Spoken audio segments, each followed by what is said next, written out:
Hey guys, what's up? It's me, Instant Karma with an E, and I am back with another commentary. Today I'm starting out with something a little bit newer. I'm trying some Halo Reach gameplay. I got back on this game after looking at the new Black Ops game trailer, or the premiere, or whatever it is that just came out here back on May the 1st during the NBA playoffs. And I was watching that, and it got me wanting to play some Halo, which I'm going to get into in a second. So I started out playing this, and this is probably my third game back to the game in about a year. I got to the same point with Black Ops where I just started trying to play all my old games that I have, and ended up playing some Halo Reach. So this is what happened here, and I just was really impressed with this clip that I had. And some of the stuff that's happened here, I've never done any kind of shooter, so it was pretty impressive for me to see when I was playing it, and then after the fact, when I went back and watched it on the game reel, it's like, wow, that really was as good, because I'm sure you guys know how it is when you're playing your gameplay. You end up doing the game, and you get your shots, and you're like, that was really awesome in-game, and you go back and look at it, and it's like, well, maybe it wasn't as cool after the fact. It was just one of those things in the moment, but I felt this lived up to the expectation after the fact, so I'm bringing it to you guys here on the channel. Now, all that aside, I do want to get into my main topic for today's commentary, and I'm going to be moving over to some Black Ops gameplay after this, most likely.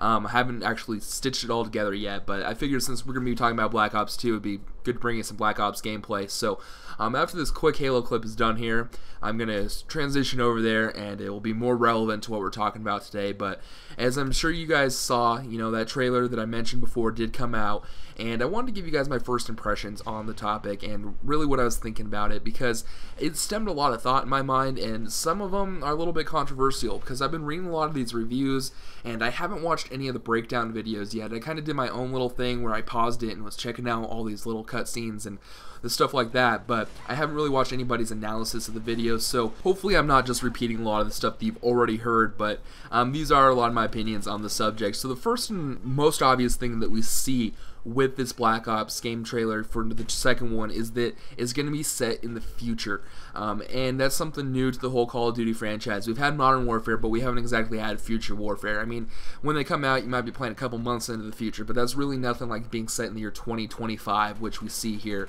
So that has me a little bit cautious, and honestly why I went back and played Halo. I'm like, if we're going to be playing with some robots and some futuristic stuff, why not just go into Halo?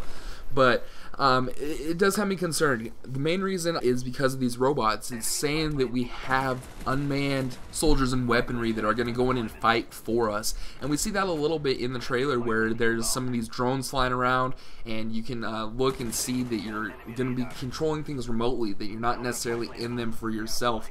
There's a couple scenes in there where the guy runs forward and grabs the joystick, it kind of looks like, inside one of those tanks, and there's another one where he's flying around. I'll go ahead and throw some pictures up on the screen so you know what I'm talking about. But that whole unmanned aspect has me a bit concerned. I don't want to have most of the game be essentially like a Predator missile is now, where you're just sitting around and controlling things remotely and not really having to get into the game too much. That being said, I don't know if Treyarch is going to take it that far. They are very serious about their game, and they understand that it's become kind of a stale series and that people aren't into the game like they used to be. So I read a thing on Kotaku that says they're re-examining the whole multiplayer experience. They want to pull back and examine the creative class and the kill streaks first and foremost, and they're also going to be doing something, since we have such a huge following on YouTube for this franchise now, they're going to make it so that it's more appealing to watch. And I think that's going to be really awesome, because I do like to have just a single player. I mean, I know you can do split screen on a lot of these games nowadays, but it really throws off my playing. So what I like to do is when I have people over, I like to switch off and we each play a game and hand over the controller, that kind of stuff. So being able to have something that's more aesthetically pleasing is something that does appeal to me. So I mean, I don't think they're going to totally ruin the franchise, but I think it's going to be something like we've never seen before, and that has me a little bit cautious. I just hope that they stick to their core principles, but at the same time mix it up enough to give us something new, if that makes sense to you guys. So the whole future thing is something that sketches me out, but their integrity that they have with this game is something I'm looking forward to. So I feel like I can't examine it too much based off just one 2-minute trailer, but there was stuff in there that does concern me. The other thing that I was a little concerned about is there's a screenshot that got leaked of the multiplayer, and it hasn't been 100% confirmed, but it looks plausible, and I'm going based off that right now. And what's in there is an MP7 is the gun, and it looks identical to the one in Modern Warfare 3. Now, if you watch the trailer for the game as well, you'll see that there's an ACR in there, and there's a new gun. One of my favorites that I used to play in the Rainbow Six games was an M8, is at least what it looks like. I mean, they might be calling it something different in this game, but those are a couple things I picked up on, and that's what does concern me, because I don't want to be playing with the same guns for a whole nother year.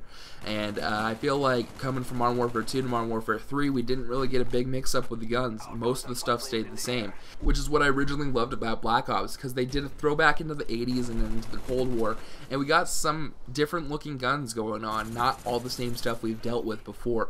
And it was a nice mix-up of things. So if we get the same guns over again, I'm probably not going to be playing the game as long. Now, the last thing I want to touch on before we go is a little bit of an elaboration that is more based off the Future Warfare thing going on here. So you may or may not know, but Activision and Infinity Ward more so, has the sole rights to Modern Warfare games. So originally what was drawn up is that Treyarch has to publish a game that is prior to modern day era.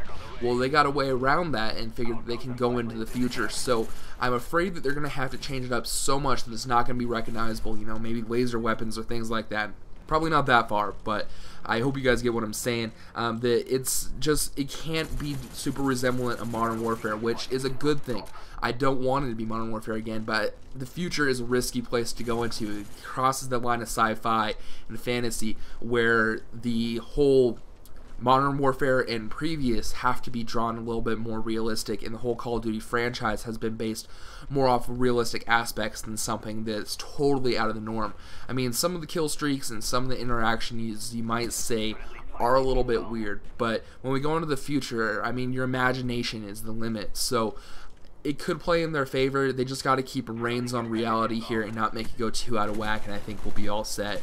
So overall, I don't sound too thrilled for the game right now. I do know, however, that I am going to be buying it come opening night. I'll be there at midnight picking up the game, if nothing else, just for a new Call of Duty to play. So those are my thoughts on the topic.